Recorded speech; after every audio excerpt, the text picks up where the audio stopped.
Now, you may have heard talk recently about something called right to repair.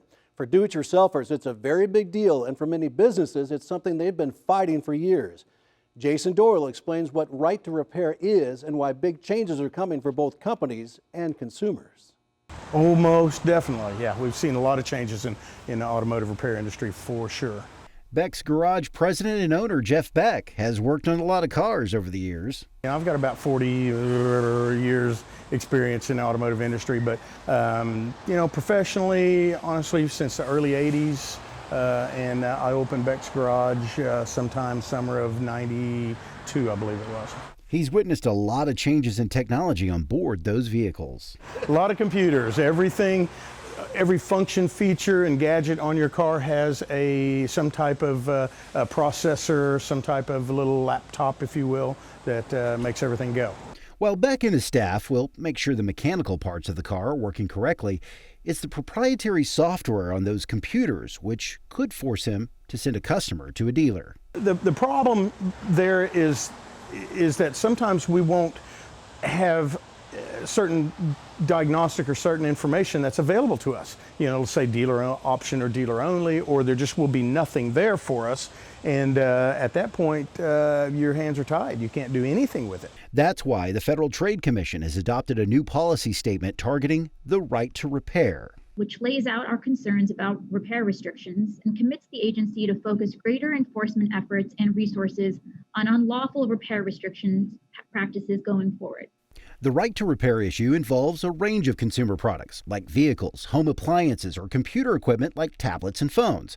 Technology has created new opportunities for manufacturers to limit independent repair. As both the FTC's work and public reporting have documented, companies routinely use a whole set of practices, including limiting the availability of parts and tools, using exclusionary designs and product decisions that make independent repairs less safe, and making assertions of patent and trademark rights that are unlawfully overbroad. Now the federal agency will look to limit those kinds of restrictions that manufacturers put into place on their products.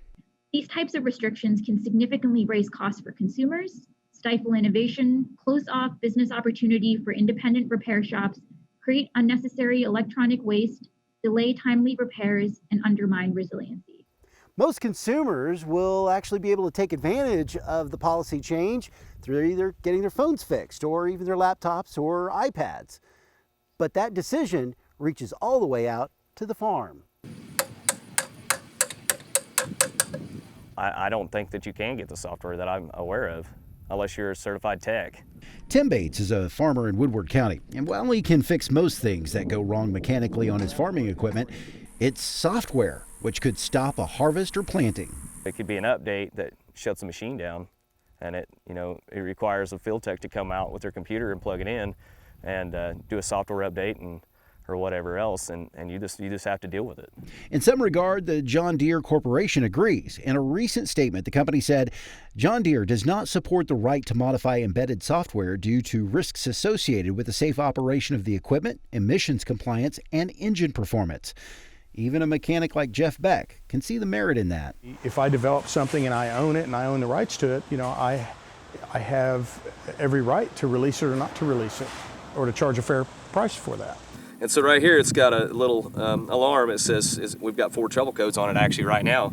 However, Bates would like to take a crack at fixing issues, even if it means bringing a computer into the field, literally. I would do it myself, yeah. I like that kind of stuff, I guess, and I can log in there and I can clear codes on our computer screens on the machine. But yeah, if I had the software, I would do it. Many of our farmers do their own repairs, or we have a local independent do a lot of the repairs. Scott Blubaugh is the president of the American Farmers and Ranchers. The right to repair movement has been going on for a while, and with our newer farm equipment, we've been restricted by some of the farm manufacturers in the work that we can work on our own equipment. One of the issues surrounding right to repair concerning farming equipment is timing.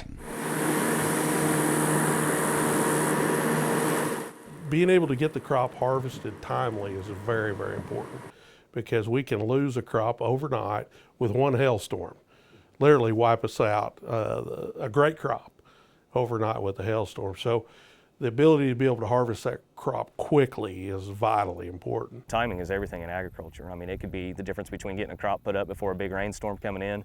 I mean, we work, 24 hours a day, essentially 7 days a week, and trying to beat Mother Nature.